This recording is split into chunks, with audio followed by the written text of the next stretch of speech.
up, everyone, and welcome to the West Coast Podcast. I'm Shane, and is with me, as always, is Trey. Yes, sir. We are back with another edition of the West Coast Podcast. Appreciate you, all you beautiful people, stopping by, supporting the podcast, supporting the Shane Got You 11 YouTube channel. We appreciate the continued support. Been getting some pretty good engagement over the last couple weeks in the chat, so hoping that will continue. And to all the mothers that are out there, hopefully you guys had a good Mother's Day. That happened.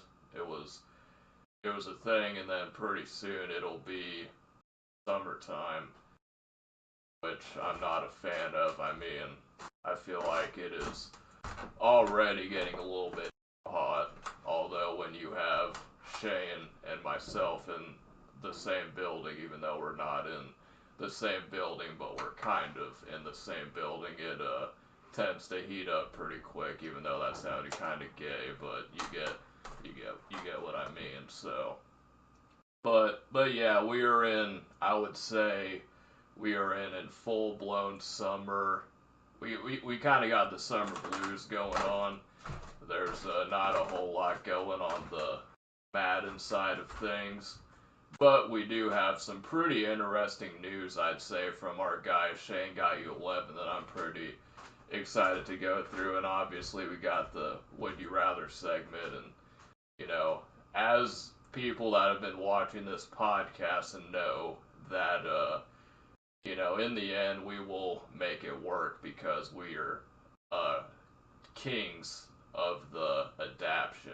We adapt, we roll on the fly. That's how it goes over here. So with that intro out of the way, that was probably top 5 worst intro I've ever had since I've been on this podcast. But with all that being said, Shane, how have you been today? What's going on, Trey, and what's going on, people? Trey, no, man, don't worry. I'll make it worse today. People will forget about your intro lickety-split. No, man, I've been pretty good, bro. Yeah, it is a little slow. Like, there's not much, like, going on excitement-wise, Hopefully next year at this time I will be doing, like, still doing tournaments in Madden, so people can be like, dude, everybody has, like, 99 abilities, and I'll have 99 abilities with them. So, and it'll be a little bit entertaining on that aspect. But nah, man, it was pretty good, And yes, happy belated Mother's Day to everyone that is out there that will listen to this later.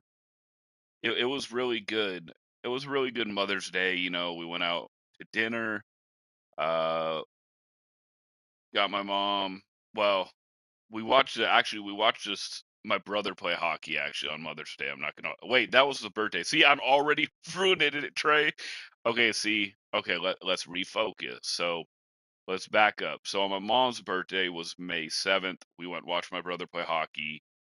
Then we went out to ice cream after, and then on Mother's Day we went out to dinner and watched just Chiefs, I believe. So, what about you, Trey? Did you do anything interesting on Mother's Day? And I told you I'd surpass you on screwing up the intro with you, bro.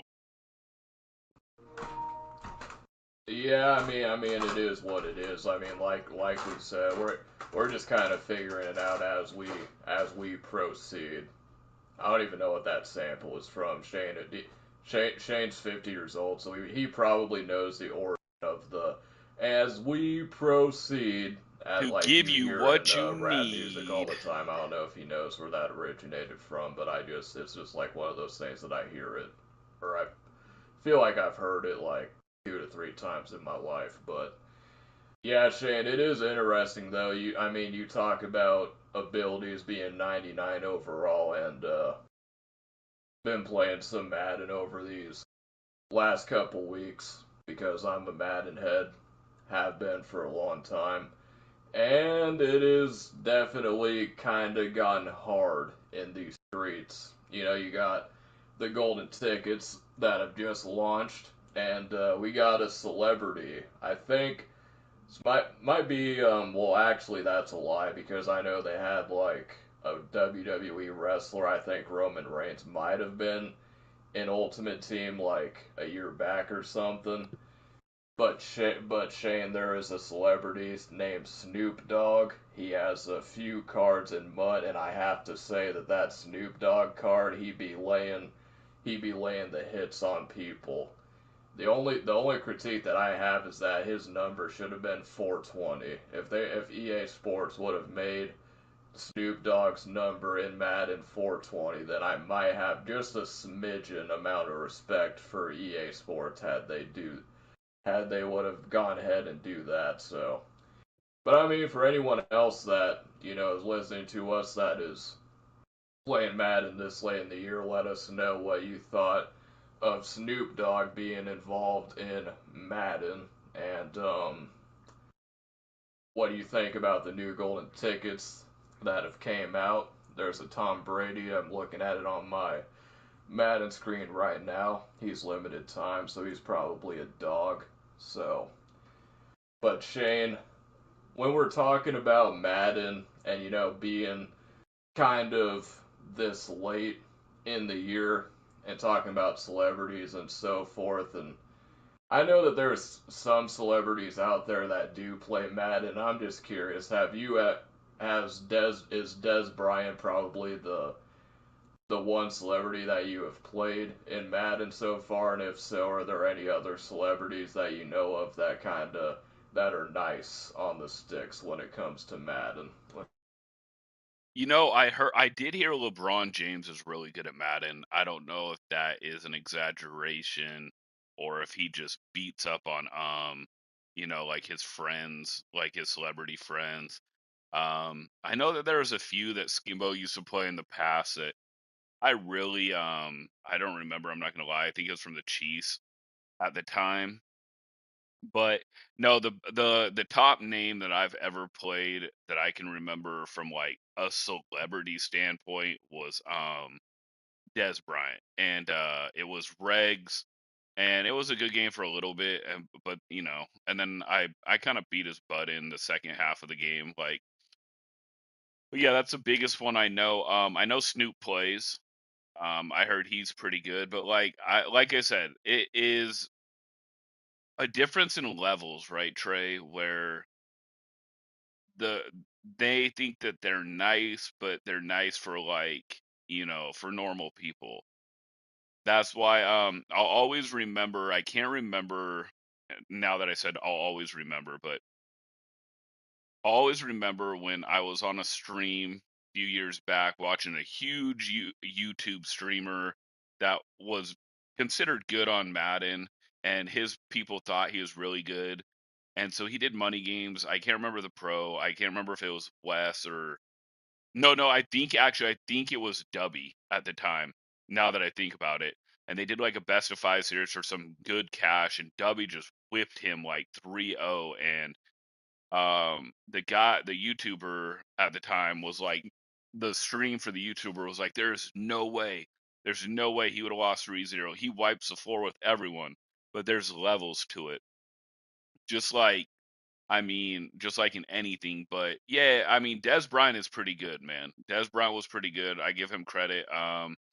When I played him, I definitely like when I was a Regs goon, it would not have been close at all. And I'm just being honest because Regs plays differently than Mutt. But thank gosh I was able to pull it out at the end. In the second half, I kind of took over. But no, that was pretty cool. I remember you in the stream and all, man, and it was pretty cool, man. What about you? Have you ever played anyone in any video game that you're like, oh, that's like a celeb or like a decent sized name, Trey? Yeah, no, that is definitely dope for sure, and I do know that Dubby did play Snoop actually. Believe he played him in Madden 20. He made a video about it, and it's like one of those things. It's like now if I were to play a celebrity, I mean I'll probably beat them, but it's not like how it used to be. Like if it was Madden 20, like I'd probably beat anyone I played that didn't know what they were doing. Like 35-0, like it would be bad because I just know things about the game that I'm able to exploit, but ever since then, it's I mean, there's still exploits, don't get me wrong, but it's not like how it used to be back in Madden 20, which is my favorite Madden of all time. But Shane, my one claim to fame when it does come to Madden and beating people is I did beat Madden Elite, who Madden Elite's biggest claim to fame was he beat Problem in the Madden 20 Club Championship Series, and there was actually some controversy on that game. There was some controversy about the game because there was like a weird motion glitch thing that was on the live event, and Problem paused the game, and then they they basically told him it's like, yeah, it's part of the game. What do you want us to do? And then they just told him to play and stuff like that. But I just remember that being weird. I don't think he did it intentionally though. Like I remember people in the comments were saying, "Oh, he definitely knew what he was doing." But honestly, it was probably just something to do with the game. Like it was probably something like a glitch that just happens every so often. You know what I mean? When you motion someone across and then the quarterback just kind of teleports over and all that. So, but yeah, Shane, not really. I mean, I'm not balling like you. Although I do know that I played Shane Got You 11 back in the day, and Shane, I know Shane, you definitely fancy yourself as a Hollywood A-lister. Am I right? Yo, yeah, that's true, bro. Definitely a lister. So that does, count for something, Trey. Here, I'm gonna throw something at you. So back in the day, right, when I was doing Gamer Saloon and I was playing it religiously, right, bro? Like you know me, you know all the backstory. But when I was playing it religiously, I can't remember the year. I believe I want to say it was Madden 16, right? That a lot of the top gamers, like a lot of the top players, if they were losing, bro, they disconnect. And I found out later it's because people were told me it's because of the momentum, which at the time I didn't even know. So I started being like, hell no. So like if I got up at like, for example, I played Hollywood and I got up like 14-0 in a tournament and it disconnected. And he just said, okay, you're up 14. But by then I had caught on and I was like, nah, hell no. You're going to give me like, I think I had like 2 picks, right?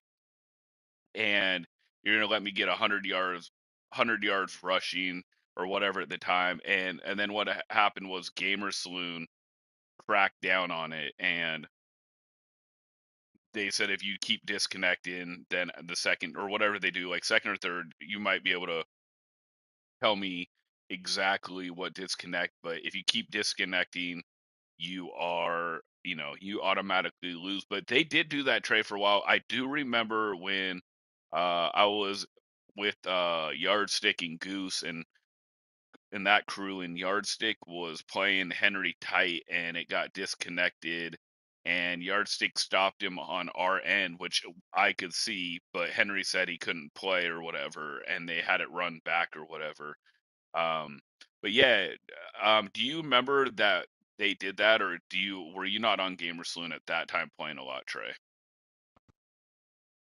Nah, man, I was always pretty casual when it came to the whole gamer saloon thing, and really that's how I met you because I met Shane through Gamer Saloon. I was it was Madden 18, and I was big on the whole Ultimate Team thing, and I was watching MCS pretty involved with that, and so I figured out this site play Gamer Saloon, and I'm pretty sure Shane was actually my first match that I played. I don't know if he was like the first or the second time we played, but yeah, I just remember I was beating him, and then we got on the mic, and we were talking, and then he kind of put Shane definitely like when I first started playing Gamer Saloon. Tell you what, Shane definitely put me on game, was telling me things about like what to watch out for and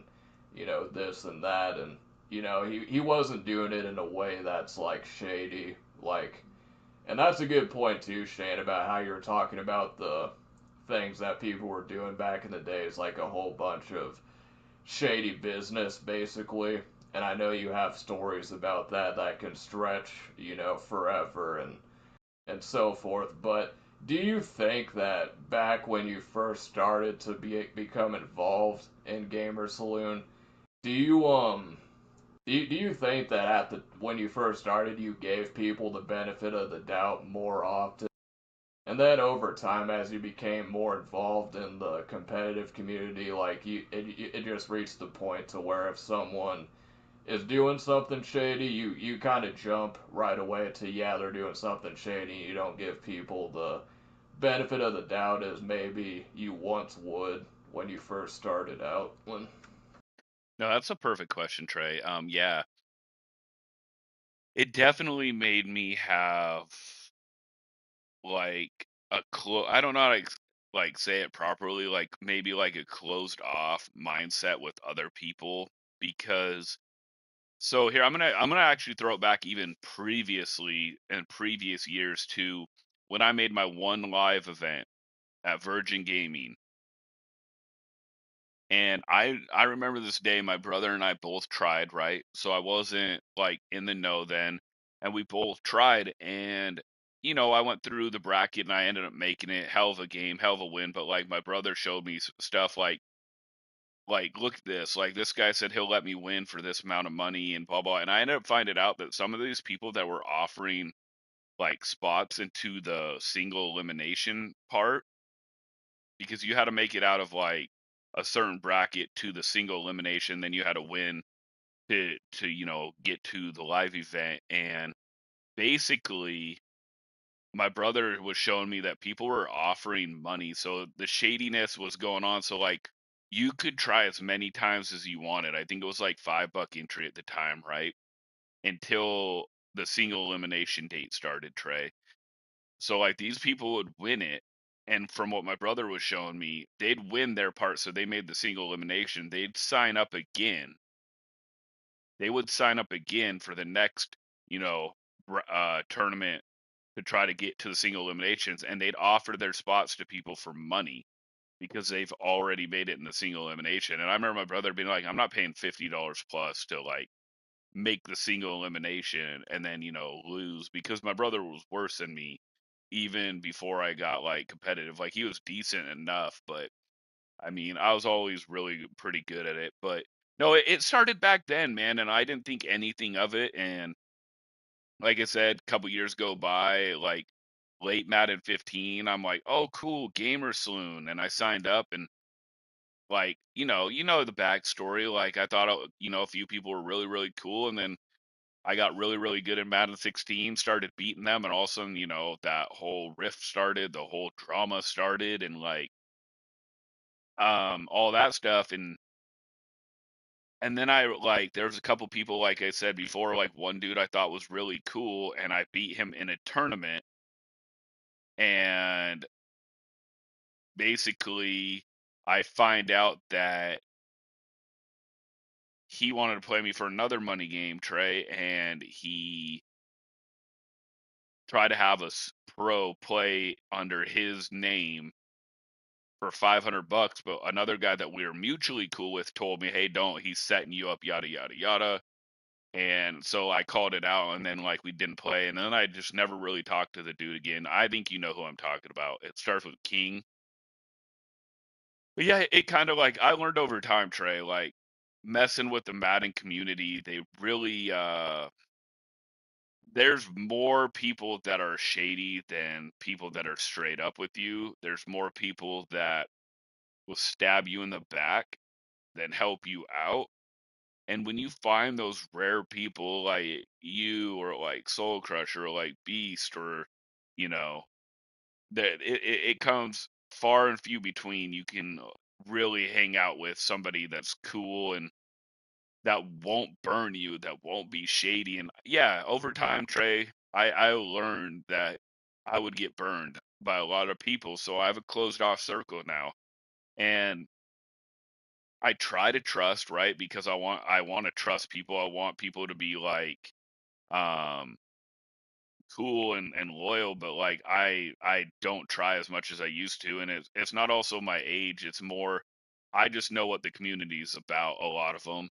I know that they'll call you bubblegum and they'll say that you're being a cheeser, but they'll run the same plays over and over and over.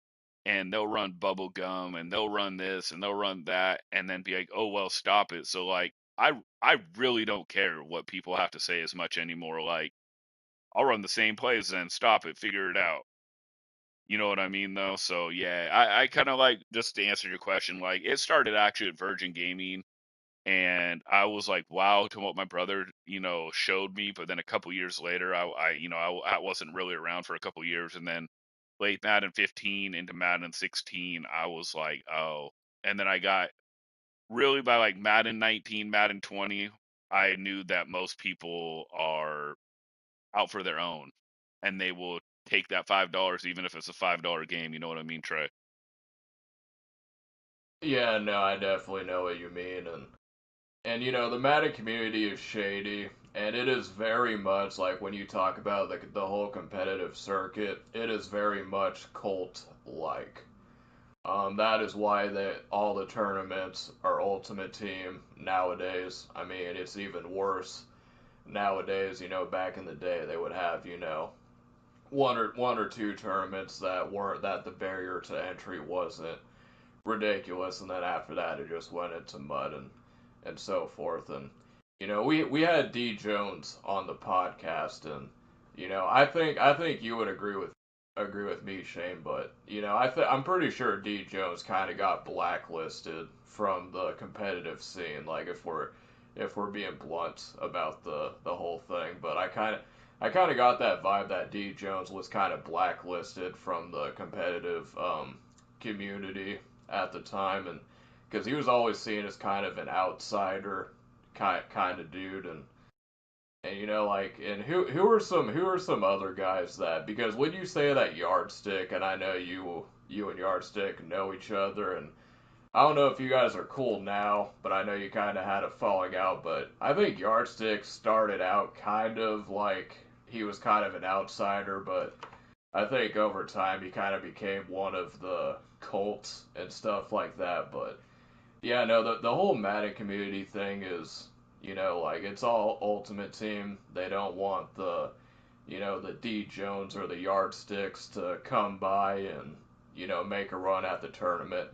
And what I don't know, the thing that I keep asking myself is, do they really believe that Ultimate Team takes more skill, or do they know deep down that it's kind of BS, but they still go with it anyway? So that way, when you limit the amount of participants that are able to participate in a competitive tournaments, you wouldn't want outsiders to come in, so that way you can just keep spreading the money, keep spreading the prize money amongst the same 5 to 6 people, and then there you go. So I mean, at the end of the day, it just is what it is. You just gotta have to adjust and adapt, but it is definitely tough. So Shane, do you think let's say you did make a live tournament, do you think that it would be a situation where you might have gotten blacklisted from the competitive scene, because I know you're not the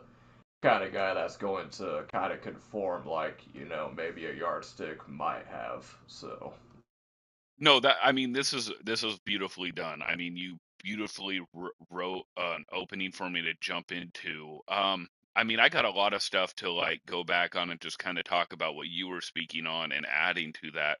Do I believe D Jones got blacklisted, blackballed? Kind of, yeah. Do I believe he said some stuff that he probably shouldn't have said? Yeah, for sure. But do I believe other pros that are, better overall, I guess, or more popular? Yeah, I mean, they like, let's be honest, Drini did coin buying or whatever,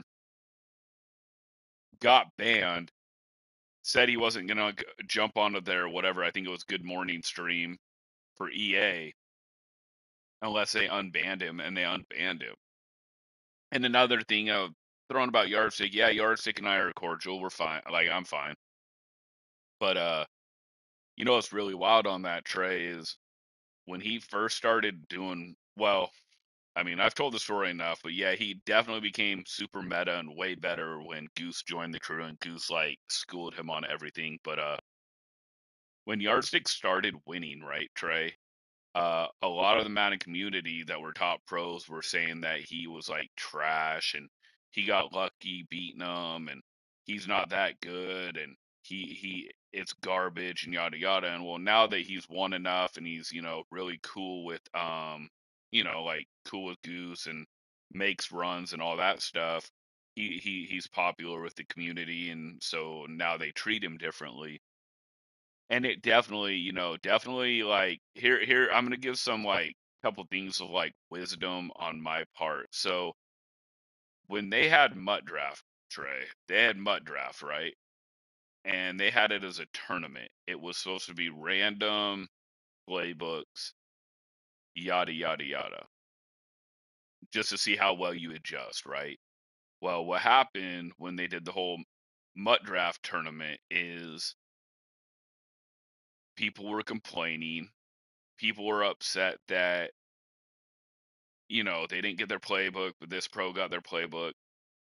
Well, so they all started complaining, bro. And the very last Mutt Draft that was ever part of MCS, magically, like the 20, uh, top 20 pro players, they all magically got their playbooks they preferred. And it was people kind of complained and said, yeah, that's not sketchy or anything. You know what I mean?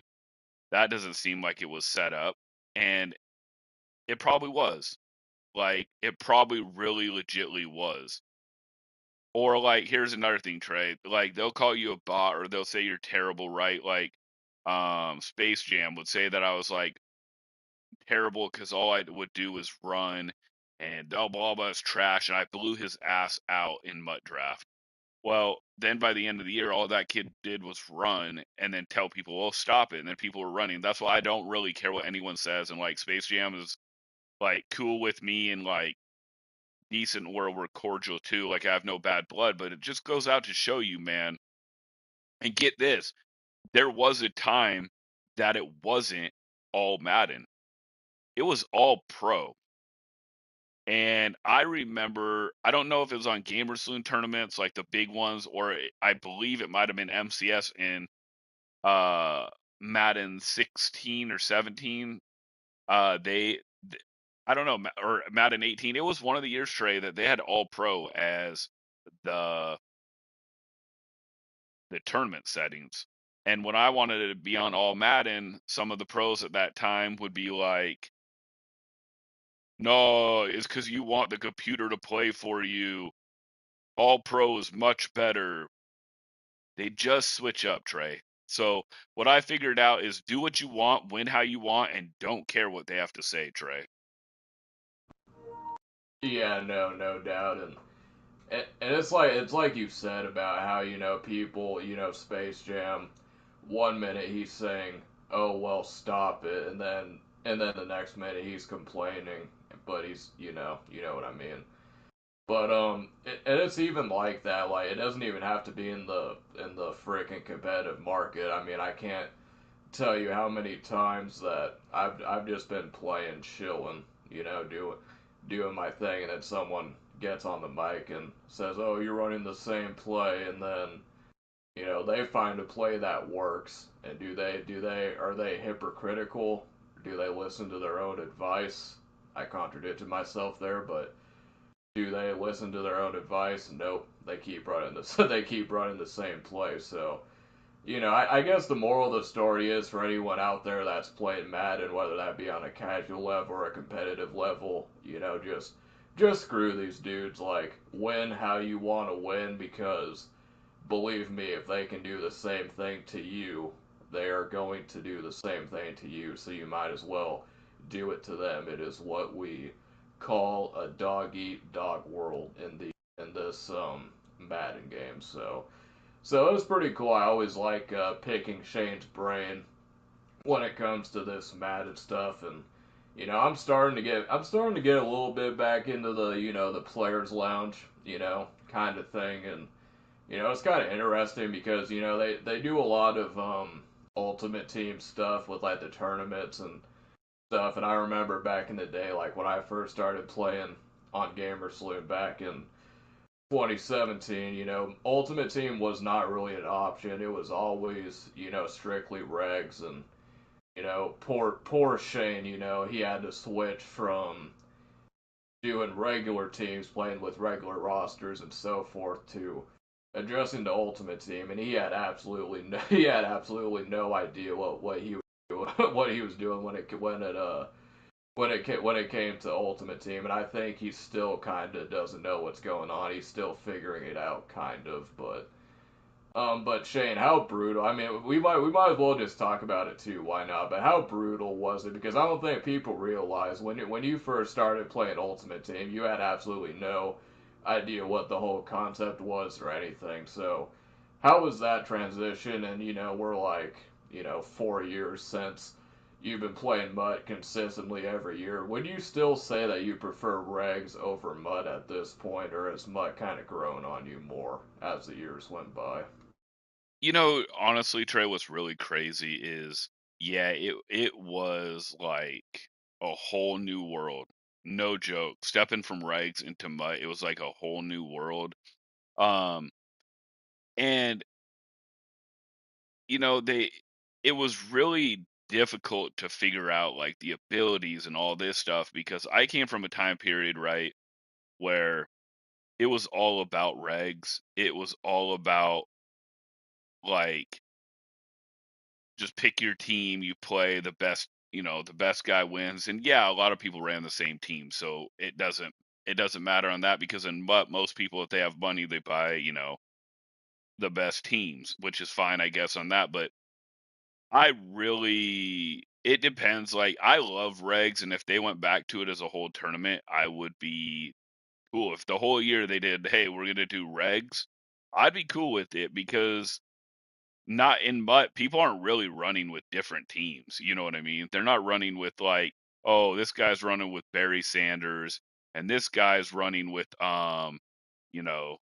I don't know, Eric Dickerson, and then this guy's running Troy Aikman at QB, and this guy's running Lamar. Everybody's basically running the same thing, and then they're all copying each other anyways. So really, what they're doing is they're paying EA's pockets. I loved Regs though, Trey. Regs was really, really fun to me. And yeah, there's some pros to like MUT over Regs. MUT is, you know, a little bit quicker when the players get better, but I don't know. I mean, I could definitely flip back to Regs, and it was really, really hard. Like, I've had a few pros tell me that if the tournaments were all Reg all year, I probably would do better than at MUT because they feel like Regs fits me. And they didn't know that much that like I used to play it all the time and like, Madden 13 where I made the live, or Madden 16, Madden 17, Madden 18 for money games and all that. They basically just thought that regs fit my style better, and that's where I beat up on a lot of the top pros at that time. So I don't know, man. I could go back to regs and be happy with it, but like MUT is cool now too. But the only thing is I'm not really a fan of MUT unless I have the top team, which is hard to do. What's going on, Rose? What about you, Trey? Which do you like prefer, regs or MUT? Yeah, shout out to Rose being in here. She's always showing love, and we appreciate her on that. But yeah, I kind of came in. Obviously, I started playing regs and Madden '09, and started getting back into Madden. Took a few years off, and then got back into Madden 17. And I always remember my first time playing Ultimate Team. I pulled it was a 99 overall Herb 4 card that at the time he went for like 2 million. I mean, this was even before the time I was even spending money on video games. Like, I wasn't spending money on games, but even back then I got that, and then from there I was hooked. And then EA definitely, they seen that I wasn't spending money, so what do? They put the fishing pole out there. I bit, and then they reeled me back in. Now I spend money on Madden, ever since that point. So But Shane, this is the question that I want to ask to you about mud is, I know that you're a busy guy. I know you don't have time for, very many hobbies. You might hang out with the family, might play a little bit of basketball and so forth, but say hypothetically you're coming up, you're 18 or 19, to where the point you're kind of young, but you don't have too much responsibility wise going on in your life, and you have more time to dedicate to hobbies and stuff. Would you look at Ultimate Team and think of it as something that maybe you wouldn't pursue like full time, but is it something that you might, invest, some money here and there and kind of, play on the side where you're just kind of chilling? Or do you think it'd be something you'd look at and say, oh, this is stupid, I'm not messing with this? If I was good, like I would consider myself pretty good, like I'm above average player, like for just like the normal community. Um, and I'm 18, 19, and yeah, if I moved out on my own, yeah, I'd probably do this because I love the competition, right? And we're talking about like I'm out. I didn't make college sports. I didn't do college sports, but you know, I would definitely probably do this. Obviously, I'd work and do all that, but I'd probably become the same as I am now, except the difference is I wouldn't have kids, you know what I mean? And I would just lock in probably, and I would probably be better because like honestly, when I was 18, 19, I was probably better overall to be just brutally honest. Now, I still wouldn't sit in front of the PlayStation all day and sit in front of, and never go outside or do anything of that. But like, just basically for me though, I would go out and probably still like go play sports still with my buddies at that time when I was 18, 19. And then, probably I'd come home like I had obviously the girlfriend who's now my wife, but I would probably have like hung out with her. She falls asleep early, and then honestly probably like 9 p.m. bro till like 3 a.m. I'd play, and then sleep till like 9 or 10, and then get up and go to my job, or if I had the day off, go play some sports. But I've never been the type of person to play video games all day and night consistently. Yeah, no doubt. I mean, you definitely don't come across the guy. You're definitely the kind of person that wants to touch some grass every now and then. So yeah, that I mean because your background is like you've always been kind of out, playing outside and playing sports and doing all that stuff outside. So to you, the concept of just staying in one spot and playing video games. I'm sure even now, I mean now it's become a lot more accepted, people, streamers can make a lot of money, but I'm sure like if you would have told 18-year-old you that you can make a lot of money by just playing video games, I'm sure you'd be like there's no way that could happen. So it's kind of crazy now like we're 20 years later and that's the thing. But I guess I was talking more about the overall concept of MUT, right? Because I know the competition thing, but do you like the whole concept of MUT, like, opening up packs, building your team with like players and kind of grinding the team and you get rewards and the whole everything that goes into MUT that's not purely gameplay related, is that something that you enjoy, or would you rather just be like, okay, this is my team. I'm just gonna hop into the gameplay because I'm actually here to experience the game itself. You know what I mean? Okay, okay, I got you. Yeah, Rose, I'd be tired too if I had to drive all day, yo. But I'm glad, Trey and I are glad you're here. Um, yeah, Trey, my bad on that part. No, I would have loved it honestly, cause I like it now, bro. The problem is like obviously I'm not gonna spend like all the money I have to try to build a team, but like the less money I have, I definitely would have I definitely would have loved to build the team, bro. It's kind of fun to build the team and try them out, bro. So yeah, to answer your question, I would probably really loved it, Trey.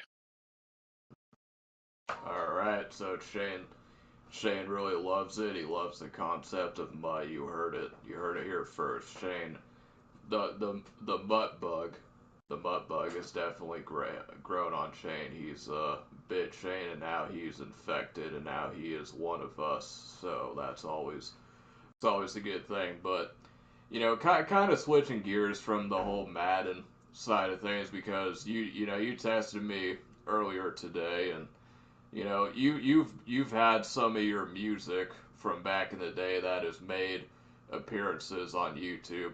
I think right now the two songs that you have that are on YouTube is the "What About" song and "Soldier Story." If I and also the "For You" I believe is on YouTube. So three out of the songs that made on YouTube, and I know that there's more songs that are on your SoundClick. I don't know if you want me to say what your SoundClick is, so I'm just gonna defer to you if you want to say where it is. But from what I understand is that you are in the process of getting those songs onto YouTube so that people can listen to it. And I'm just curious because didn't you tell me that at a certain time you were actually having a hard time of getting those songs onto YouTube? How did that whole process kind of shake out?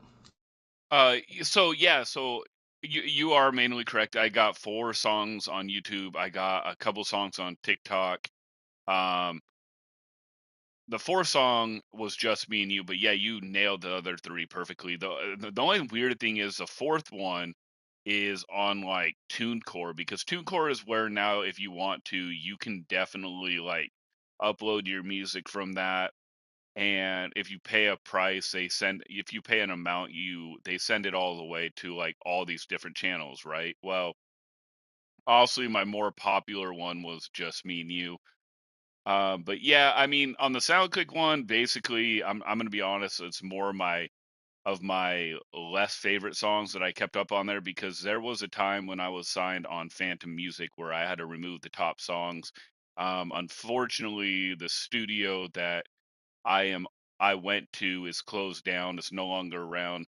I talked to the guy who helped create the magic about 10 years ago, and he told me that if I sent him a money, he would give me all my songs, which at the time I forgot about. Now I don't know where the dude is, but it's pretty cool. Like I'm thinking about like if I can find him again, I definitely will probably buy it so I can put all the songs on there.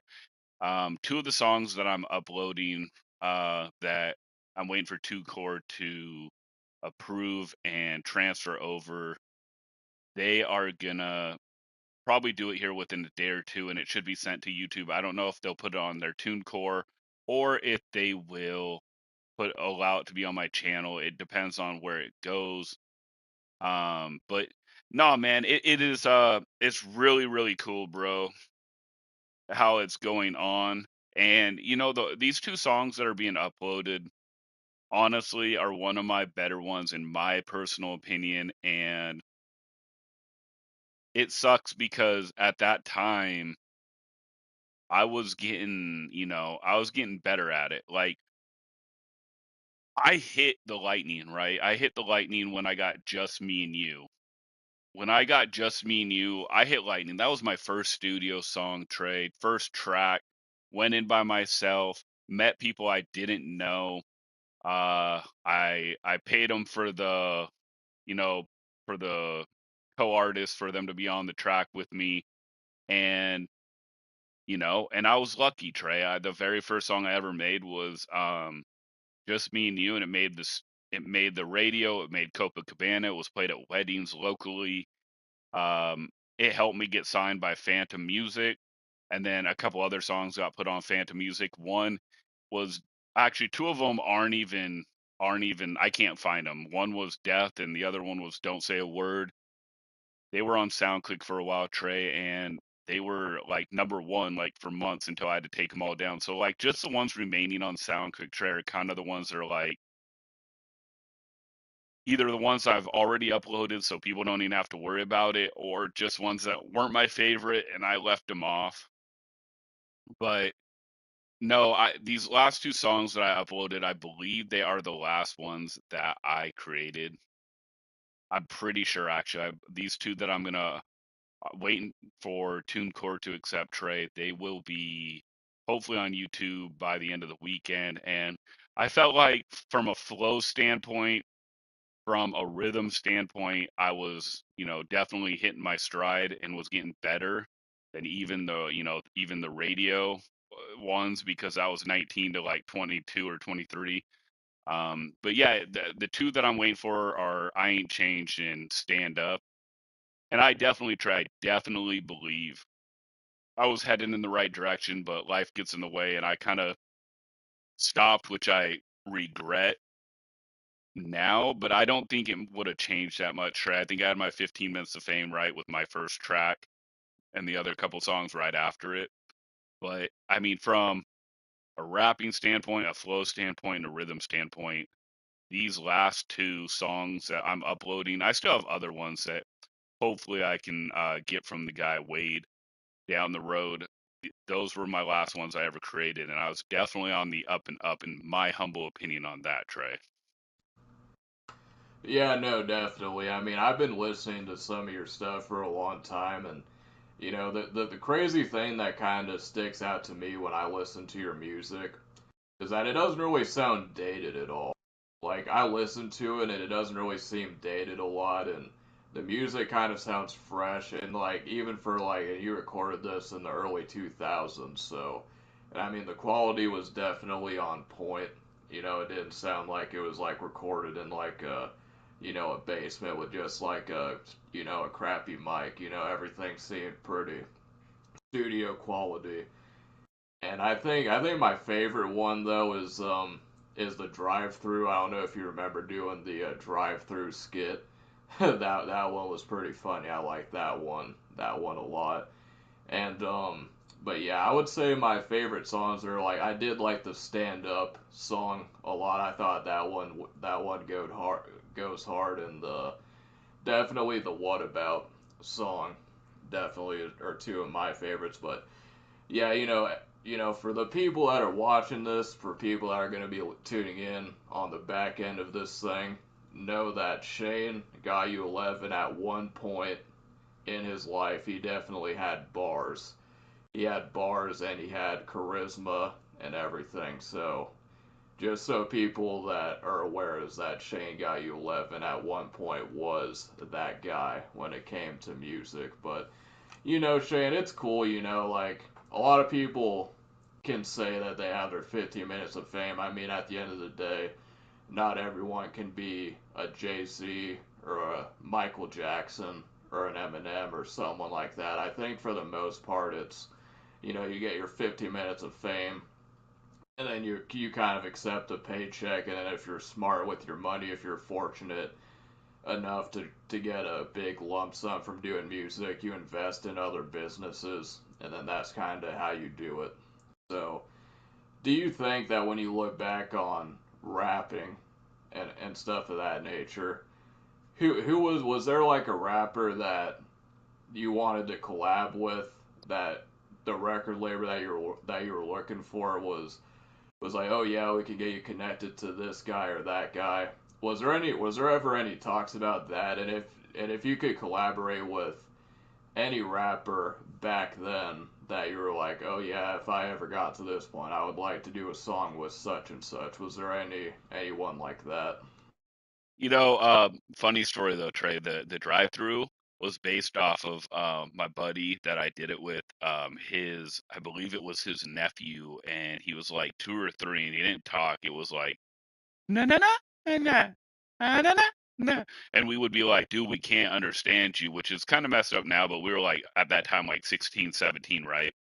So not entirely mature, and he would rage and bite us. So we just kind of like, exaggerated the skit and, made it funny. But no, I really also, honestly, my favorite rapper of all time is Tupac, and you know obviously he was dead by that point. But I kind of I would never say I copied, but I definitely wanted to make my music realistic and emotional and all that. And At that time, at that standpoint, I probably would have loved to, work with 50 Cent. And because I really liked his album, and I don't know, besides like maybe Eminem at that time, 50 Cent, I would have definitely wanted to do it with. Shoot, I would have done it with DMX or Eminem. Like, it was never like that. I'm just glad, bro, that I stayed away from the whole Puffy situation. I am so glad that I said no to ghostwriting. I really am.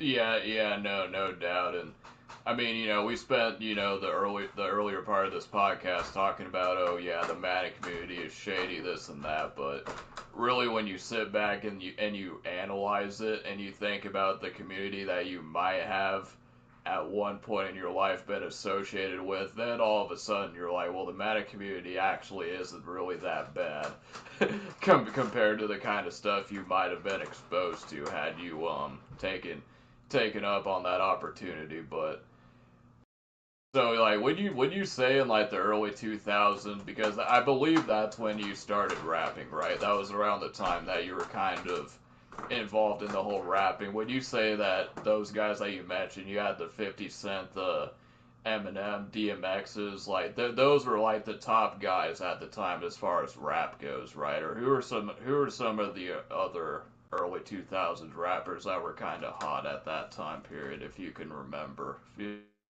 I'm basically going off of like brain memory, like the best I can, but I believe Nelly was super hot around that time. Chingy was hot at that time. He caught a like a diss from me, which is kind of messed up, but it was like, you'll get kicked harder than Chingy did, right there, right there, right there. For anyone that doesn't know, for the young people or for the people who don't know, Chingy had a song called like Right There or whatever, and he'd be like, I like it when you do it right there, right there. And it was like, so I just kind of like dissed him just cuz.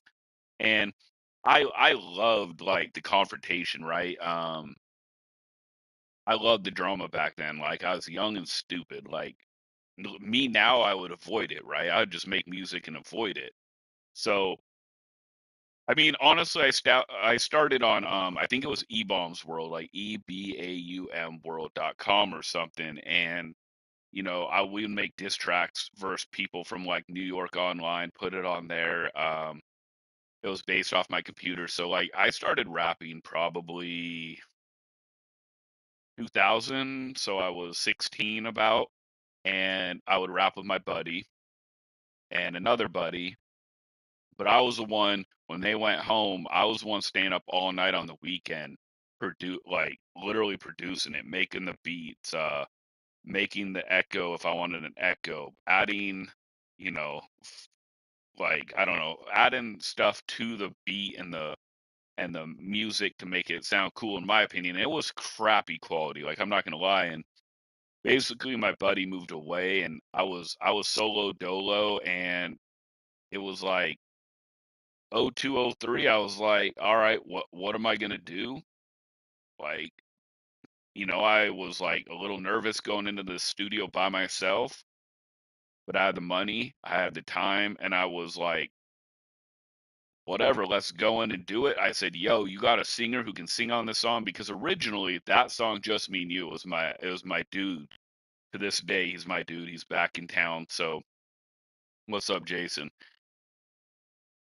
He was gonna be on the studio, but he moved away for a time period and went to the military and all that. But this other dude, Mo, as anyone can hear it now, he sang the hook, he sang the chorus, and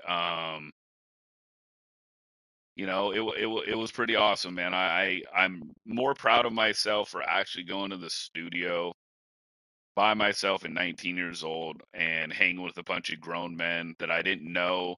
The singer, he was like 30 at the time, and he was popular at church choir. He was famous for that, and he'd travel all over the country and get paid by being military. Plus, at the same time, people would pay him to be on the hook and stuff. And I guess he could rap really good. I never like asked for that, but No, man, it was so right around that time, Trey, it was like 50 Eminem. I think it was Nelly, Chingy, um, and maybe I'm missing somebody. I think Puffy was kind of popular then too. Like we would have to, and DMX, but like I never really wanted to do anything with Puffy ever, ever, ever, ever. And you guys could vouch for me on this.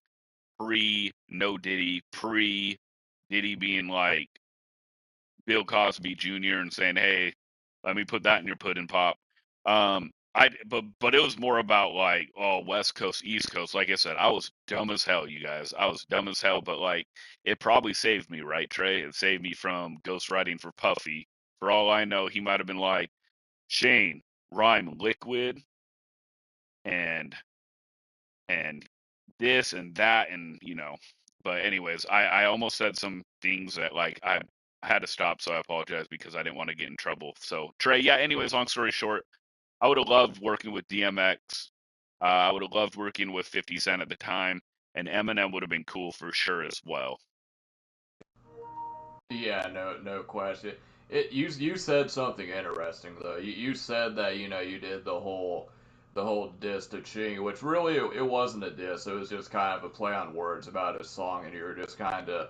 I mean, how long has Eminem has been doing that? He goes after what's popular, like the pop stars and stuff. I mean, that's nothing new, but is that something that you look at when rappers do? Because I know 50 Cent, when he came out, he was kind of dissing everybody from like Jay-Z to everyone else. So is that something that you look at when rappers kind of start to get their name out there and, they try to get beef with someone that's a little bit more established than them? Is that something that you kind of look at and say, yeah, I don't really like that. That's kind of corny to you, in your opinion? And From a rapping standpoint, I get it, Trey. I get why people do that. Like I totally understand why rappers will take pot shots at other rappers to try to get popular, right?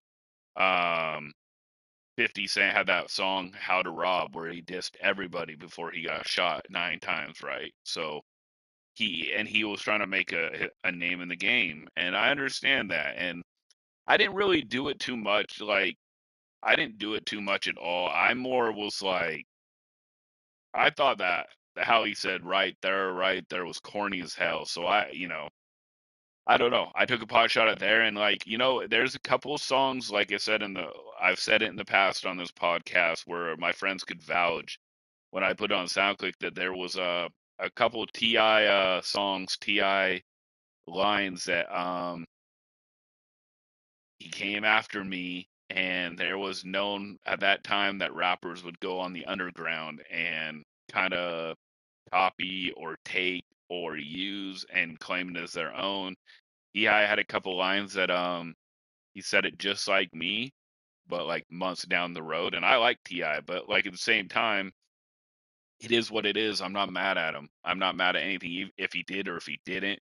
Nobody would believe it anyways. But I had friends that are like, damn, Ti came out with that song for the radio months down the road, and it was like there was a couple lines that Trey, like when I tell you this, it was like same almost bar, same inflection of his voice and my voice, and sounding out certain words at the same time. So, I understand from a rapping standpoint, and if you have real beef with people, yeah, I love that. I love real beef. Like, Jay-Z and Nas for a time, that was fun.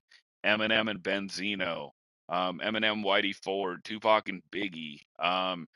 You know, DMX and Ja Rule, and the list could go on and on and on. Do I want anyone to get killed or hurt from it? No, man. Especially at this age, like my age right now, nah. In my early 20s, like, yeah, people want to handle business. We can fight. I would never want to kill somebody over rap or anything like that. So no, man. It was it is what it is. I guess is what I'm saying, bro. yeah, no question. So there is definitely some more questions that I want to ask you based on that. But before we forget, I want you to kind of go into detail about the whole Puffy situation. I kind of want you to paint the picture of kind of like you said, you're signed to Phantom Records, and How did this whole thing? I know that there was a movie that you were supposed to get on, and it fell through. But how did you and Puffy meet each other? I think I remember you talked to him on the phone, and you know, kind of how did that whole thing come through? And even furthermore, how did you know that it was him that you were talking to if you were talking to him on the phone? Like that's kind of a question that I've kind of always wanted to ask because it's kind of far fetched. Not saying that I don't believe you or anything, but you know what I mean. Yeah. No, I never talked to him on the phone, Trey. Um, it was Phantom Music Records got reached out by his company and him, and and then Phantom Music reached out to me and asked me if I would ghostwrite for him. So I never spoke to him on the phone, but Phantom Music is still around, Trey, to this point. They don't do rap anymore, but so basically what happened was Puffy, 50 Cent, and obviously I was a nobody on the soundtrack that was supposed to go through. Um, it fell through. I was bummed as hell because I was like, damn, this is like gonna blow up because this was, Get Rich Die Trying, bro. And everybody knows how popular that album was, right? And I guess when it fell through, supposedly, and I'm going off of what Phantom told me, and like, you know me, bro, I'm pretty transparent. I tell you what it is, and people can believe me or not believe me. And I guess Puffy liked how my song Just Me and You was. He liked the love song because at that time, around that time period, he loved making love songs like I Need a Girl Part 1, I Need a Girl Part 2. Those were around the same time period, right? And definitely, like, I was told by DJs that if I would have been signed and I would have sent out Just Me and You, it would have been a top 40 hit. Matter of factly, Jackie Brown, 93 Zoo FM, Spokane, Washington. She spoke to other people. She was actually the main person that ran 93 Zoo FM at that time. Uh, but so supposedly him and his company, probably Bad Boy, reached out to Phantom. Phantom reached out to me, and I was like, hell no, I'm not going to ghostwrite for Puffy. And they were like, you sure? And I'm like, yeah, I'm not gonna ghostwrite for anyone. And then a couple months later, I got dropped from the record label, Trey.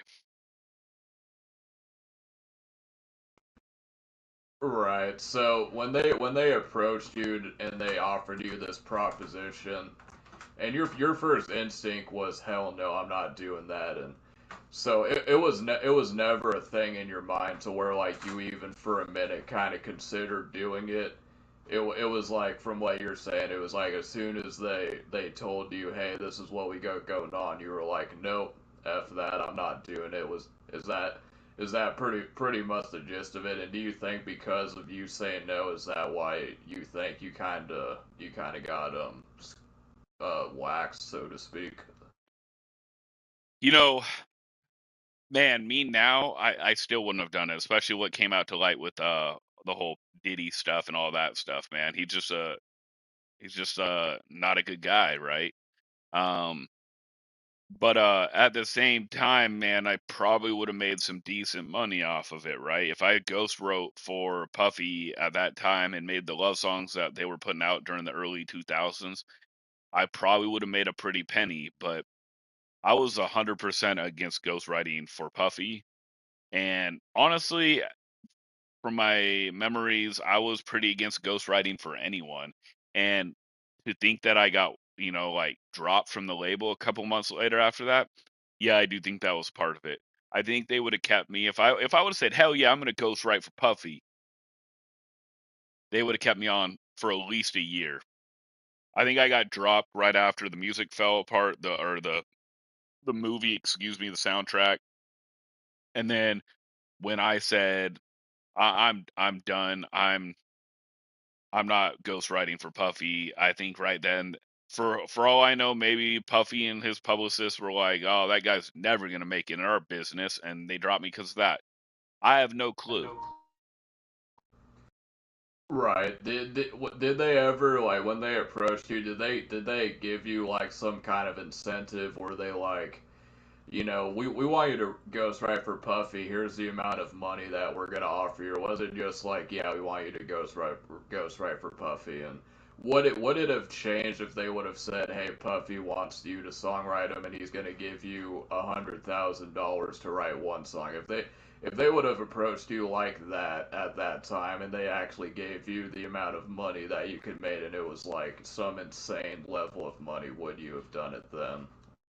Man, I love these questions, Trey. You're like I said, like when you and your brother on the TNT podcast, the Trey and Tree show, you guys have great questions with each other, and you do a great job here.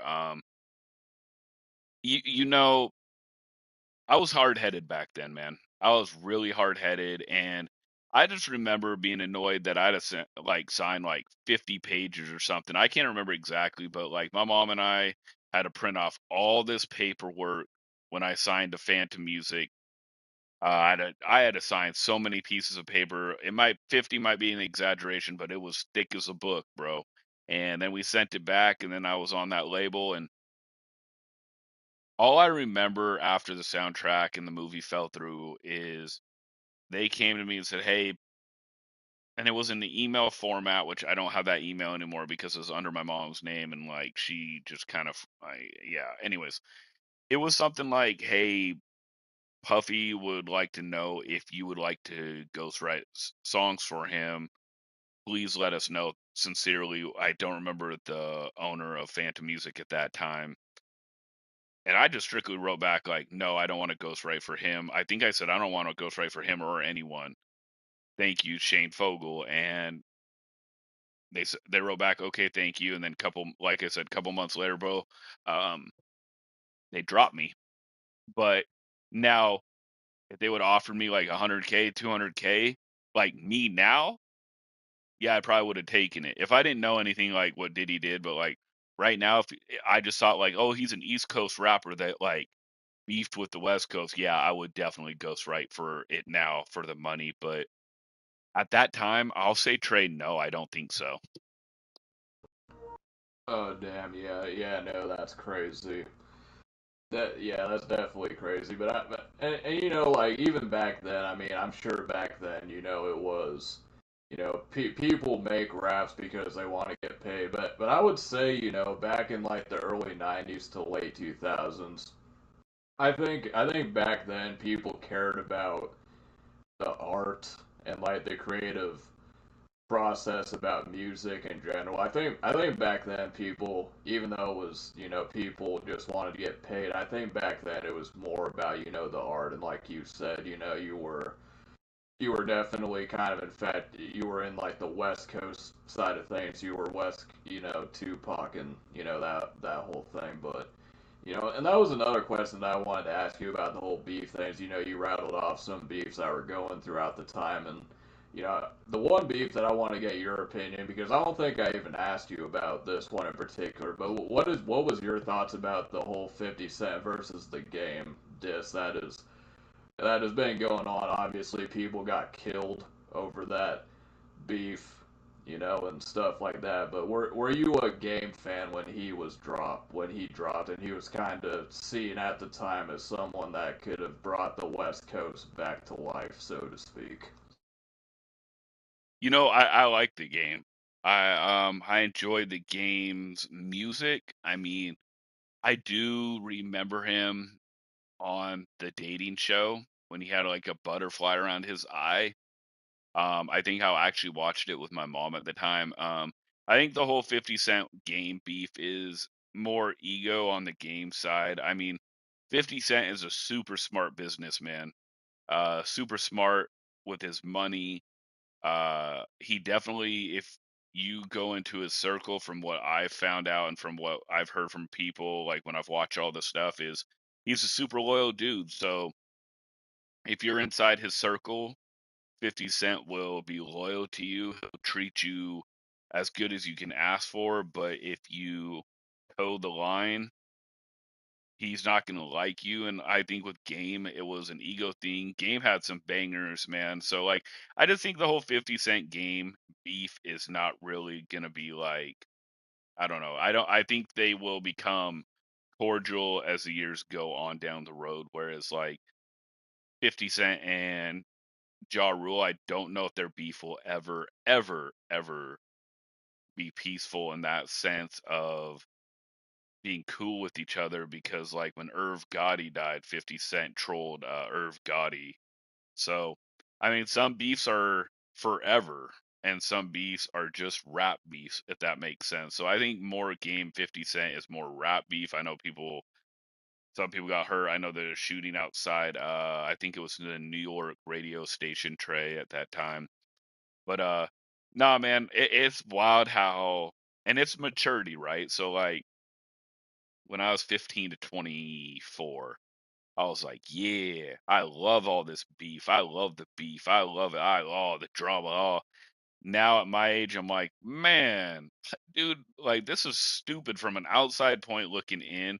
Some of the beef people have are over ego and dumb, dumb reasons. And some of it, yeah, I understand, but at the same time, a lot of it with music is ego, right? And the only ones that like to me like that were super serious outside the music were like Tupac and Jimmy Henchman and King Tut. Like his real beef with Biggie is that Biggie didn't tell him the situation that was going to go down at Quad, right?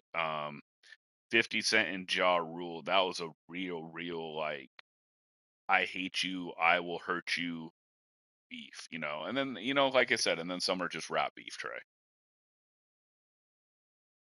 Yeah, no question about that. And so, we kind of talked about, like your whole rapping career. I kind of want to get more into like your transition from just being an overall fan. So, when you were in the early 2000s, were you like every rap CD that came out at the time, was it ever a thing to where like whenever someone dropped, you went to get the album, you listened to it, and were you pretty engaged in like the overall rap scene at the time? And how has that progressed? Like, would you say that, growing up, you've always kind of stick to rap, or as you got older, your musical interest kind of expanded, so to speak? And who are some of like your? Let's talk about modern rappers. Who are some like modern rappers today that you like, if any? It is wild. So yes, Trey, during that time period of when I was younger, I'll say young buck, right? A younger person. It was always rap. And then like I actually love Celine Dion and Luther Vandross, right? And I still do to this day. Like I do think my musical tastes now have greatly expanded compared to late 90s, early 2000s Shane, right? Um, I was actually a huge fan. I was only one of the few people that I knew that got Kanye West's College Dropout album, and I loved it. I loved it too. Like I thought his album was amazing, and obviously it did very well. But yes, I mean, as I've gotten older, bro, like I like all kinds of music. Hip hop, rap, country, some hard rock, R&B, some pop. The only thing that I don't really mess with is like death metal, where like it just makes my anxiety levels, or like hard metal, like it makes my anxiety levels like where I just want to punch somebody in the head, and maybe that's what the goal is. I mean, because I know the mosh pits and all that stuff. But yeah, I mean, like I said, my musical tastes have definitely improved. In my opinion, I'm more open. I'll say that. I'm more open, right? So I like more musical genres. I like different musicians. For the current rap scene, the only guy that I really liked that was kind of new in my opinion was Juice World. I really liked him. Like if I grew up in this era when at his like young age, like with like how I did with like Tupac and all that, Juice World would have been my like the guy that I really liked. And you know, other than that, I not off the top of my head that I can remember. Like there's some songs that are pretty darn good that other rappers, but I just can't picture them right now, Trey. But the one my favorite from I guess 2000, I don't know, 2015 and 1 to 25 is Juice World for me. Yeah, that's interesting. I wouldn't have taken you as a Juice World kind of guy if I'm being honest. So that kind of surprised me a lot, and I think you kind of put me on to Polo G. I think you said one time I remember you talking about Polo G, and then I checked him out, and I was like, yeah, this guy's actually not too bad, but. I'm kind of in the same boat. I would say my two favorite modern rappers, Travis Scott. I was never a big Kendrick fan. I'm just being honest. I never really got into him. I think he's super talented, and when it's all said and done, he'll probably be looked at as one of the greats. Same with Drake. I was never a big Drake fan or hater. I don't really care for him one way or another. But I can admit that both of them are great, just not for me. But Travis Scott is probably the one modern artist that I can get behind. Obviously, the whole Astroworld debacle is bad. He took absolutely zero accountability for the whole situation. So from that aspect, I can't really mess with him. But as far as music goes, yeah, Travis Scott is my guy, and Joyner Lucas, he's a really good guy. Obviously, very talented. I got the opportunity to see him live in Seattle before he did the whole collab with Eminem, and obviously, I'm a big Eminem guy. Have been for a long time. I wasn't. I missed when he was at his peak. When I started listening to him, it was like recovery era when he just came out of rehab and was drop recovery. I will say that I did like recovery more than relapse. I didn't really like relapse that much, and a lot of people think that relapse is like a cult. It has like a cult following, but I actually prefer recovery over relapse. But for me personally, I think the Marshall Mathers LP and the Eminem Show, you can put those two, and it's really a toss up. I think either one of those are good as my favorite Eminem album. So, but yeah, Shane, with all that being said, what do you say we transition to everybody's favorite segment on this here podcast that we've been doing recently? The Would You Rather segment, Shane. Do you have any good Would You Rathers for the audience this week? I do, Trey. I do. So the first one on the Would You Rather segment that Trey and I have decided to do, and I love it. So Trey, here is Would You Rather. Number one, would you rather have a lifetime supply of your favorite food or the lifetime supply of your favorite drink? Alright, so Shane's kicking us off. His question to me and our lovely audience, shout out to everybody tuning in and watching this on the back end of things, is would you rather have a lifetime supply of your favorite food or your favorite drink? Now, for me, I would say I would probably go with drinks, and the reason that I would go with drinks is because with drinks, I think it's easier to have a favorite drink. I think favorite food, after a while, you kind of get a little bit tired of it. But well, also you didn't say anything, so I could have the unlimited supply of my favorite food, but I could still eat other foods along with that food.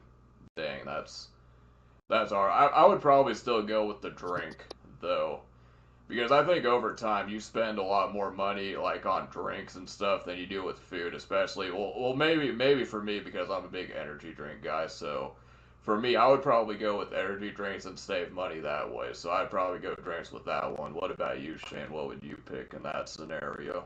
I'm going with you, Trey. I'm going with have a lifetime supply of my favorite my favorite beverage, right? Because I do kind of agree with you. Um, my food taste has changed over time on some of it. Like I like guacamole now, and 20 years ago I didn't, right? But the one thing that's always stayed true to me is Diet Coke. I've liked Diet Coke all my life. So I would go with Diet Coke having my favorite lifetime supply beverage. So I agree with you on that, Trey. I got another one for you, man. Actually I got two more. Do you have any for me though? I do have one for you. I got one for the people. So my would you rather for Shane and everyone else that is listening is, would you rather have $50,000 up front, or would you want to have dinner with someone? It can be for, so say you want to be an NFL head coach and Bill Belichick came to you and said, "Hey, I'm giving you an opportunity. You're going to start at the bottom, but you're going to work yourself up, and you're going to have an opportunity to do what you love for a living and make even more money." Or it could be like Bill Gates, Warren Buffett. You kind of get the idea. So I guess what I'm saying is, would you take the short term $50,000 and nothing else, or would you have dinner with someone that you respect so much that you genuinely want to learn from, and then over time he's going to take you under his wing and try to make you even more money over time? But Shane, from what I'm saying, you kind of had that opportunity and you kind of said F him, and there wasn't even any money on the line. So I'm thinking for this, you might take the 50,000, or do you think you're a little bit wiser now? You know, that is a really good one, Trey. So would I rather get $50,000 right up front, or be taken under a wing by somebody who can make me more money down the road? See, and this is tough, Trey, and I'm being honest, like I'm giving an honest reply when I do this. It's tough for me because $50,000 right now, it'd pay off all my debt, bro. All my debt that I have, and I would have tons of money. I'd be able to get a nice house. I would be able to help people, like friends that need it, because my debt would be gone. So we'd have tons of money left over. After money I make, after my wife makes, I could help friends, you guys, whoever out there that I'm close with, um, or I make money down the road. Honestly, this is gonna sound wild. I'm gonna take the money up front, Trey. And the reason why I say I'm gonna take the money up front is I can pay off all my debt. I can get a house. I can get a backyard for the kids. But at the same time, my parents are getting older, and I would rather have the money now where I paid off all the debt and have enough money left over where I can go places with them and not worry about bills. Whereas like down the road, if it's 10 years from now, I mean, there's no guarantee my parents are going to be around. They're 74 each now. My mom's battling cancer. Honestly, I'm probably looking short term for the 50,000 to pay off my debt and have money left over where I can, hang out with my mom and dad and my family and my brother and go places and not worry about what the price is, and then help out friends that need it and stuff like that. Trey, what about you? Yeah, no, that is a very good point. I think what it comes down to at the end of the day is what your situation is, right? Because obviously, if you're in a really bad situation and you're getting to the point where like you just want money so that you can kind of live a little bit more comfortable, then I think at the end of the day, you're probably going to take the money. Now, say you might be like a very motivated person under normal circumstances. Not saying that you are unmotivated, Shane. I'm just saying like, you could be the kind of person that would look at a situation like that and say, yeah, I'd be down to learn from this guy because I don't know everything, and this guy, hypothetical guy that could take me under this wing, I could learn from him, and then over time he's going to help me out, and then I could make even more money. I think there a lot of people would look at that situation and say, yeah, that's something that I could do, but I'm just in a situation where I'm in debt. I have no real things. I'm in a lot of debt. I'm in a lot of debt, and I'm just in a messed up situation where I just want to take care of my debt. I want to be able to afford things. I want to be able to look after my family right now, and then I'll just kind of figure it out later down the road. But say you're in a better situation, and now all of a sudden you're like, okay, well, I don't really have a whole lot of problems going on right now, but So now I can afford to kind of go under the ring. Maybe I won't make as much starting out, but the situation that I'm in right now, I can kind of afford that. And then over time, I'm setting myself up to where I can get big time and then eventually make a lot of money. So I think at the end of the day, it just comes to situations. For me personally, yeah, if because I think my whole dream thing would be is to work in football under coaching and really anywhere you go you're going to have to pay dues just like in any business. So you're going to have to pay dues, and if I wanted to work in football, I think I remember hearing a story of that Josh McDaniels for probably the first 1 to 2 years he was unpaid. And I think that's common for coaches. Like they start off unpaid, they're working 16, 18-hour days, and then they love football, and then over time they get to a point to where they can make a lot of money and profit off of their passion. So that's kind of my whole synopsis of the thing. So Shane, did you say that you had one more? Would you rather for me? Yeah, and Trey, because honestly, bro, like, and you know this about me, I love to learn, right? And I'm more at the point where if we're in a huge group setting and people are talking, I'm really good at listening and feeling the emotion and seeing how people are reacting. And if somebody's talking about something that I don't know about, I like to ask questions and I like to listen. So, yeah, man, if like for sure, if I had the money, right, I probably would like to learn under somebody, right, and become even richer. But at the same time, it's wild how things are. Let's just say that I didn't have any debt. I would have been a millionaire by now on my own research with like the whole Dogecoin thing. I bought into it when it was 1 penny, bro, and I made a pretty penny from it. Um, but I didn't have the funds of like if I would have started out with 10,000 like some people had, or like if I didn't have the debt and I had 10,000, I would have made about 400K from it, bro, before I sold it. Because I would have never kept it to like whatever it went, 70 cents. I would have got out at 40 cents, maybe kept like $1,000 in it just in case it blew up. But I would have taken out most of the money. So I'd had 400K there, bro. And then right after that, I did AMC and made a decent amount on that. And then CEI, I bought in when it was at 30 cents and it went to, I believe, $4 or $5, but I cashed out at $3, so I made 10 times the amount of money. But again, it wasn't a lot. But just thinking about that, like, see, if you have money, you have a better chance of making even more money, Trey, because like, let's just say I make 400K, right? We're just making it up from Dogecoin because I had enough to put $10,000 in at the start as I studied on it and I saw people were excited about it. Then I jump over to CEI and I legitly bought in at 30 cents and cashed out, I believe, when it hit 3 because I thought it was going to crash. Because once everybody starts getting excited over a stock, and this is for people like about the stock trade, once people are all excited and have FOMO, get the hell out, because that's usually when a lot of people are going to leave the stock, and the people that just bought in are going to be stuck holding all-time high for the stock. So, let's just say I put 200K on CEI and I profited 200,000 from Doge. So I have 200,000 that I profited already, right, Trey? But the other 200K I put it on CEI, I would have made $2 million right there, bro, when it times it by 10.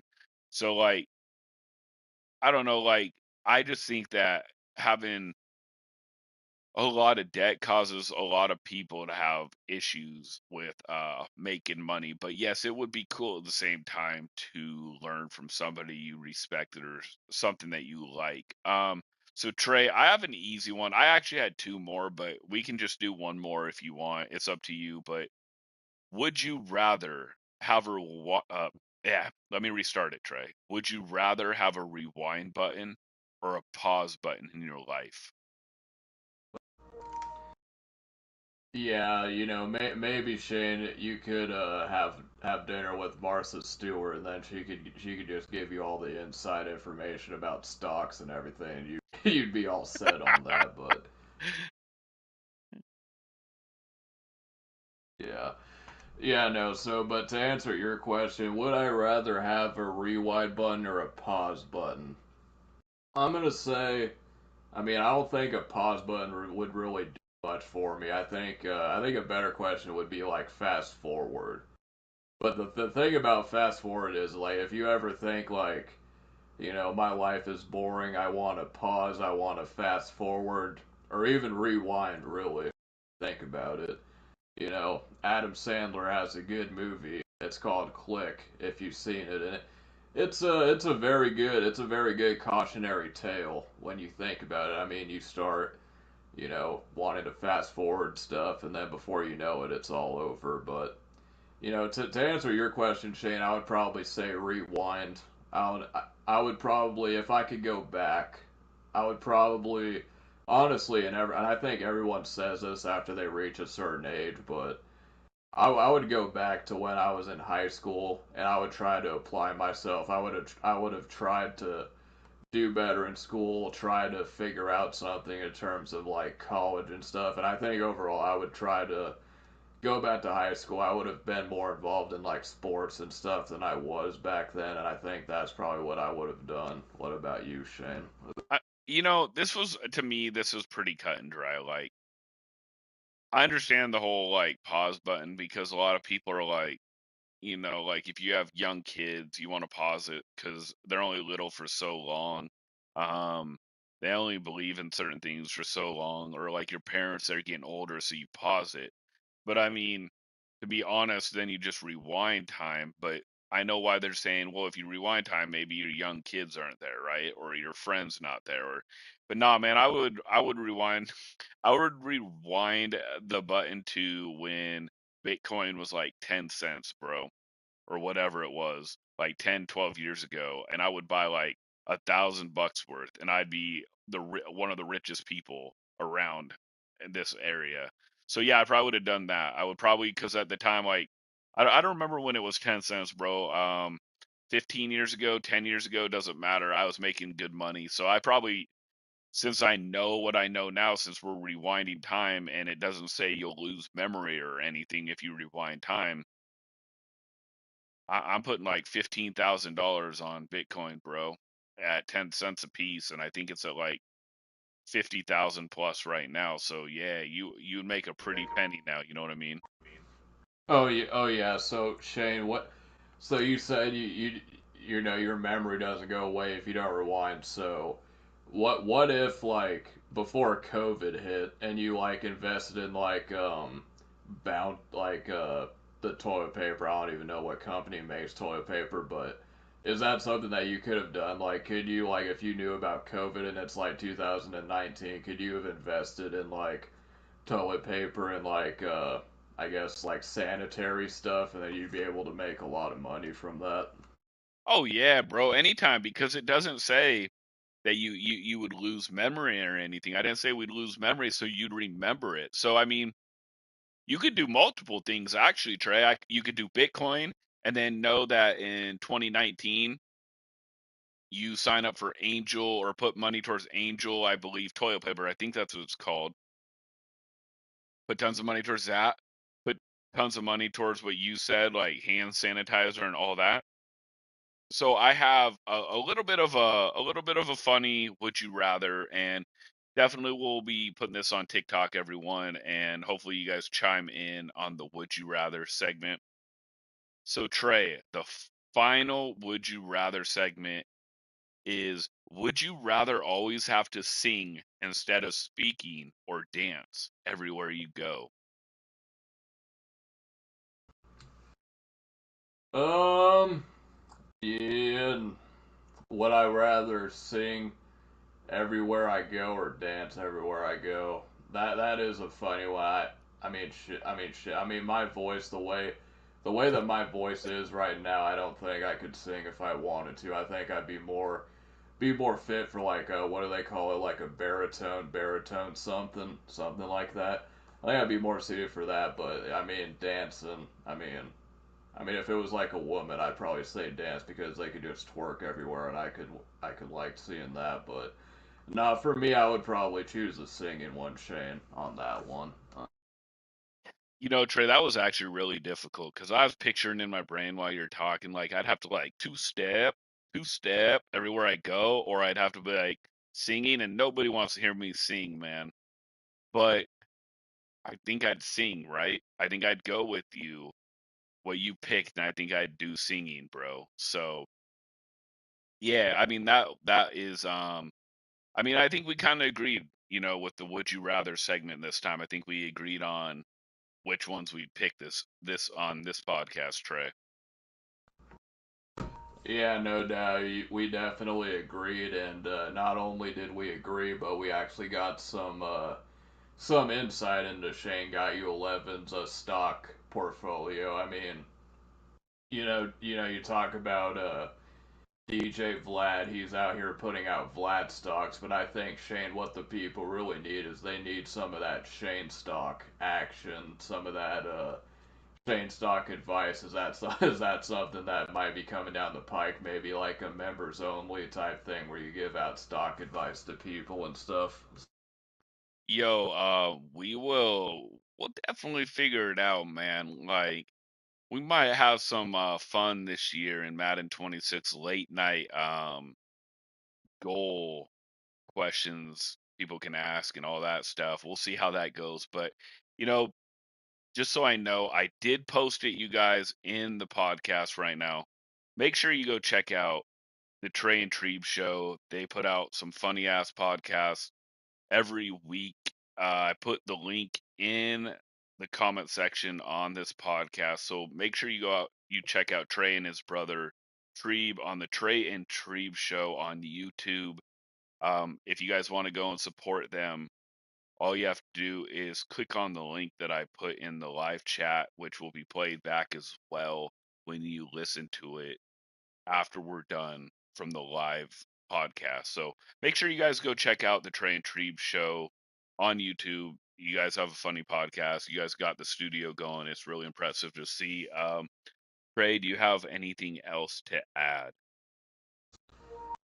No, I don't have anything else to add. I appreciate Shane for giving the shout out to me and my brother Trebe. We're growing the podcast, doing the whole thing like Shane said. We got the whole studio set up and everything, so it's pretty cool. And yeah, and if you're watching this, I mean, you could probably just search in TNT podcast, and then our channel will pop up because Tree's all about the hashtags and stuff. In fact, I googled myself and it's kind of funny. I Googled myself like 3 months ago, nothing came up, and now I Google myself like about a month ago, and it's all like TNT stuff. So he's definitely getting the word out there, Shane. But yeah, we appreciate you guys for checking this out on another West Coast podcast. We'll be back to you for another edition of the West Coast podcast. We got more topics, some more would you rather stuff, and hopefully we'll get into the point where some current events will happen in terms of Madden. Obviously, we got some news coming with like the college football and the Madden 26 side. We're kind of approaching Madden season coming up, so I'm pretty excited for that. So, but we'll be back 2 weeks from now on Friday for another edition of the West Coast Podcast. I'll throw it back over to Shane to close us out. And Shane, do you have an update for us about the Spokane Chiefs game before we get out of here? Ah, man. Yeah, the Spokane Chiefs lost in the championship tonight. They lost the series, but great job by the boys, man. Really, really fun season, really fun playoffs. But yeah, they fell short to Medicine Hat in the championship series, the WHL final. But what a run by them! Yeah, it is crazy, Trey, when you Google yourself. It is weird because there's a couple people that have my name with images that aren't me at all. And it was funny because on GamerZone a few years back, like they were trying to make fun of how I look, and they would like, "This is how Shane looks," and like it was my real last name and my real government name, but it wasn't me. It was some dude in Minnesota or something like that. But yeah, it is funny how it is when you do Google stuff on that. But yeah, you guys. So hopefully, Madden is coming up soon. What is it? Mid-May. We got 3 months until Madden 26 season is upon us. It's going quicker than people think. We will be back here on May 30th, a couple weeks from now. And honestly, we got about what, one more in May, three, five, about six podcasts left until Madden 26 is dropped. My evening schedule will be out. I will post it in the community part. It'll be Monday through Thursday, same time when I set it for the evening. During the day, it might be off and on, depending. And then, of course, we'll have the podcast every other Friday. Um, so hopefully, we'll get even more people in here because I will have a consistent schedule. And Trey, I did not forget about you about Fall Guys. We will have to do it soon. I've just been super busy in the last month with birthdays and then, Mother's Day. So hopefully pretty soon we'll be doing Fall Guys for you guys and we will be going live when we do it. So hopefully you guys can tune in. Trey will be definitely sending me some of the shorts and I'll be uploading and making them, or he'll be sending me the clips. I'll make the shorts. I'll put it on TikTok. I will also put it on here.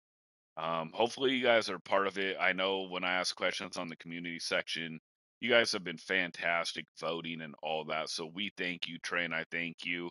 Um, but until then, be safe, you guys. Enjoy the weather. Got about a